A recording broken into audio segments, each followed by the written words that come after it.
ஓம் சக்தி ஆன்மீக குரு அம்மா அவர்களின் அருளாசியுடன் மேல்மருவத்தூர் ஆதிபராசக்தி சித்தர் பீடத்தில் ஆகஸ்ட் 6-7 தேதிகளில் கஞ்சி வார்ப்பும் சுயம்பு அன்னைக்கு பாலாபிஷேகமும் நடைபெறும். செவ்வாடை பக்தர்கள் அனைவரும் கலந்து கொண்டு அன்னையின் அருள் பெறுமாறு கோவை, திருப்பூர் மாவட்டங்கள் சார்பாக அன்புடன் அழைக்கின்றோம். வயநாட்டில் மீட்பு படையினருக்கு உணவு சமைத்து கொடுக்க தன்னார்வலர்களுக்கு தடை. அனுமதிக்கப்பட்ட இடங்களில் மட்டுமே சேவை செய்ய அறிவுறுத்தல்.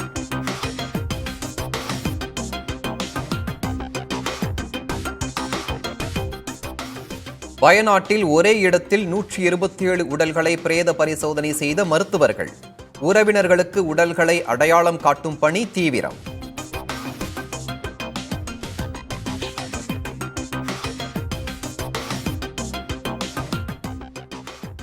வயநாடு நிலச்சரிவில் உயிரிழந்தோர் எண்ணிக்கை 360ஐ கடந்தது.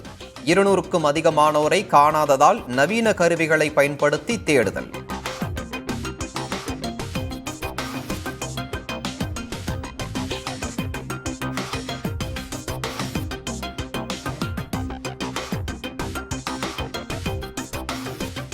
வயநாட்டில் நிலச்சரிவால் பாதிக்கப்பட்ட பகுதிகளில் 6வது நாளாக மீட்பு பணி.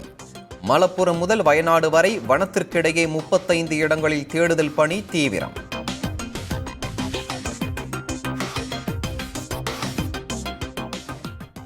வயநாடு தொடர்பான தலைப்புச் செய்திகளை பார்த்தோம். இனி மற்ற தலைப்பு செய்திகளை பார்க்கலாம். தமிழகத்தில் 17 IPS அதிகாரிகள் பணியிட மாற்றம். நெல்லை மாநகர காவல் ஆணையராக ரூபேஷ் குமார் மீனா நியமனம்.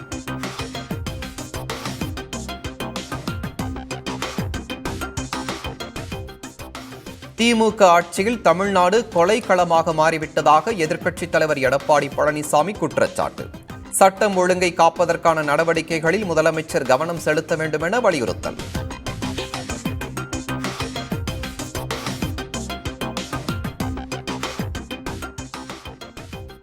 தூத்துக்குடியில் விஷவாயு தாக்கி 2 உயிரிழப்பு.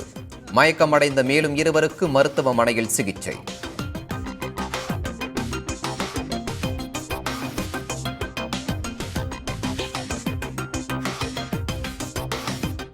சென்னை மாநகர போக்குவரத்து கழகத்திற்கு புதிதாக 88 பேருந்துகள். புதுப்பிக்கப்பட்ட பேருந்துகளின் சேவையும் தொடங்கி வைத்த அமைச்சர்கள்.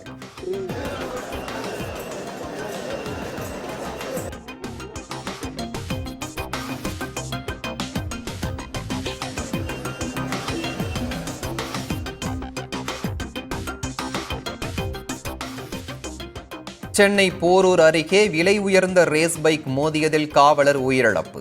இருசக்கர வாகனத்தை ஓட்டி வந்த இளைஞர் படுகாயம்.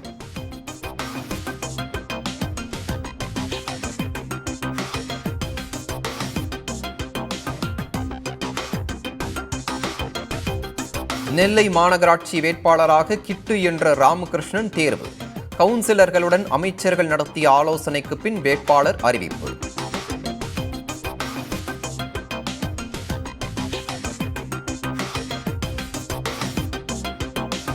ஒலிம்பிக் ஹாக்கி போட்டியில் இந்திய அணி அரையிறுதிக்கு தகுதி. பெனால்டி ஷூட் அவுட் முறையில் நடந்த விறுவிறுப்பான ஆட்டத்தில் பிரிட்டனை வீழ்த்தி அசத்தல்.